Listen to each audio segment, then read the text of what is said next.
मुंबई में हुई बैठक में सनातन धर्म की समाप्ति को लेकर कोई रणनीति, कोई योजना बनाई गई है जो रामचरितमानस को गाली देंगे।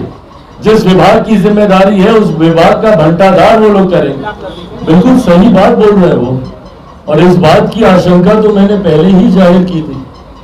कुछ दिनों पूर्व जब स्टालिन जी के सुपुत्र का ये बयान आया था, उदयनिधि जी ने जब इस बात को कहा था कि सनातन धर्म को समाप्त कर देना चाहिए, और जिस तरीके के शब्दों का प्रयोग उन्होंने किया था, उस दिन भी इस बात की आशंका मैंने जाहिर की थी कि क्या मुंबई में हुई बैठक में सनातन धर्म की समाप्ति को लेकर कोई रणनीति, कोई योजना बनाई गई है।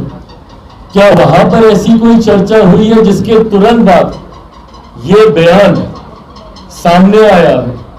और ये दर्शाता है जो उनके जो मंत्री का एक बयान अभी सामने आया, ये दर्शाता है और ये इस बात को प्रमाणित करता है कि यकीनन विपक्षी दलों की इस गठबंधन में इस तरीके की योजना बनाई गई है। और इस योजना का लोक जनशक्ति पार्टी रामविलास पूरी तरीके से निंदा करती है। हम लोग बार बार इस बात के पक्षधर रहे हैं कि भारतीय राजनीति में चर्चा सिर्फ और सिर्फ विकास को लेकर होनी चाहिए।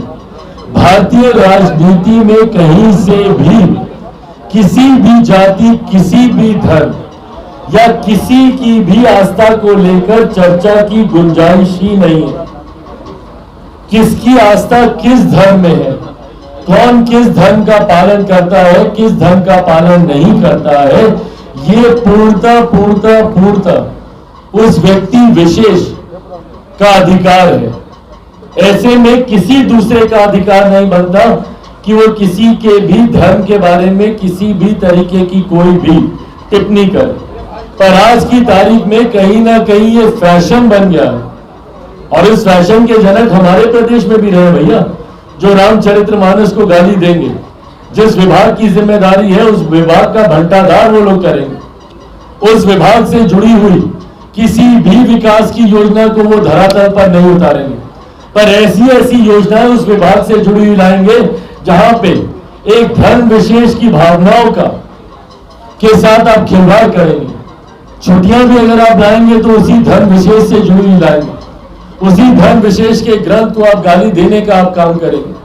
तो ये कहीं ना कहीं ये योजना तो बनाई गई है विपक्षी दलों ने, और ये जितने भी 26-27 जितने भी विपक्षी दल हैं, इनकी सोच है सनातन के खिलाफ। इनकी सोच है कि एक धर्म विशेष के खिलाफ रणनीति को लेकर आगे बढ़ने का ये लोग काम कर रहे हैं। विकास का एजेंडा ही नहीं है भैया इन लोगों के पास। पूछे इन विपक्षी दलों से कि क्या नीति है आपकी। 3-3 बैठकें हो गई हैं इन लोगों की, अलग अलग विचारधारा के लोग हैं, पर अभी तक इन्होंने कॉमन मिनिमम प्रोग्राम पे कोई काम नहीं किया। साझा न्यूनतम कार्यक्रम पे इनकी कोई चर्चा ही नहीं हुई। और ये सारे अलग अलग विचारधारा के लोग एक साथ आए हैं, अलग अपने अपने राज्यों में एक दूसरे के खून के प्यासे हैं ये लोग। जहां पे लेफ्ट और ममता बनर्जी जी की पार्टी एक साथ आती है, उसमें कांग्रेस एक साथ आती है, मायावती जी, खैर मायावती जी तो खैर अब इनसे दूरी वो बना रही है, आपके समाजवादी पार्टी, ये तमाम ऐसे अलग अलग दल हैं जो एक साथ आने का प्रयास कर रहे हैं, जिनकी विचारधारा एक दूसरे के पूर्णतः खिलाफ रही है। तो ऐसे में जब सबसे पहले इनको कॉमन मिनिमम प्रोग्राम पे चर्चा करनी चाहिए थी, तो ये लोग धर्म पे चर्चा कर रहे हैं, क्योंकि इसके अलावा इनके पास कोई एजेंडा ही नहीं है। तुष्टीकरण की राजनीति करना, धर्म विशेष के खिलाफ जहर उगलना, यही इनकी सोच है। और इसी सोच के साथ देश में बंटवारे की राजनीति करने की मंशा के साथ ही ये लोग 2024 का ये लोग चुनाव लड़ना चाहते हैं, ताकि देश में बंटवारा हो, डिवाइड एंड रूल की पॉलिसी को अपनाकर ये लोग अपनी राजनीतिक रोटियां सेकना चाह रहे हैं। ऐसे में देश की जनता भी इस बात को जानती है। और आज की तारीख में भैया 21वीं सदी के पढ़े लिखे युवा युवतियों को कोई फर्क नहीं पड़ता किसी भी जाति धर्म से। ना देश का युवा आज की तारीख में जातियों को मानता है, ना उसको किसी धर्म की पड़ी, उसको अपनी बेहतर शिक्षा, अपने बेहतर रोजगार की चिंता है। बिहार के युवा को पलायन कैसे रुके इस बात की चिंता है। दूसरे प्रदेशों में जाकर जिस परिस्थितियों में वो जीने के लिए मजबूर है, अपने प्रदेश में कैसे उनको सुख सुविधा मिले, इस बात की चिंता बिहार का युवा करता है।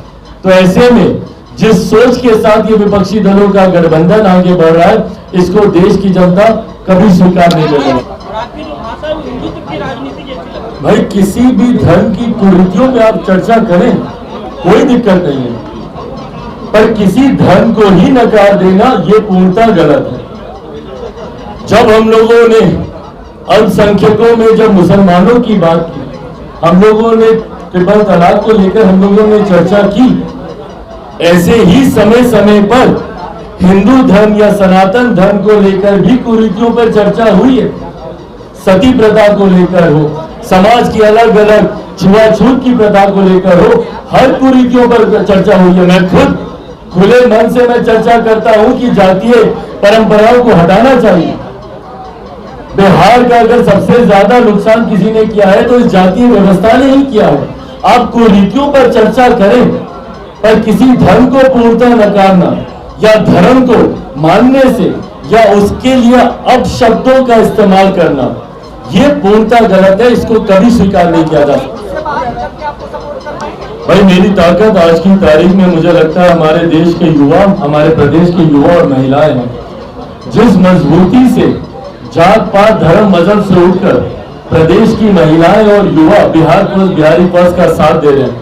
मैं अपने तमाम मीडिया के साथियों से भी आग्रह करूंगा कि जाकर देखें मेरी सभाएं में। क्या आपको किसी जाति विशेष के ही लोग दिखते हैं या किसी धर्म विशेष के लोग दिखते हैं?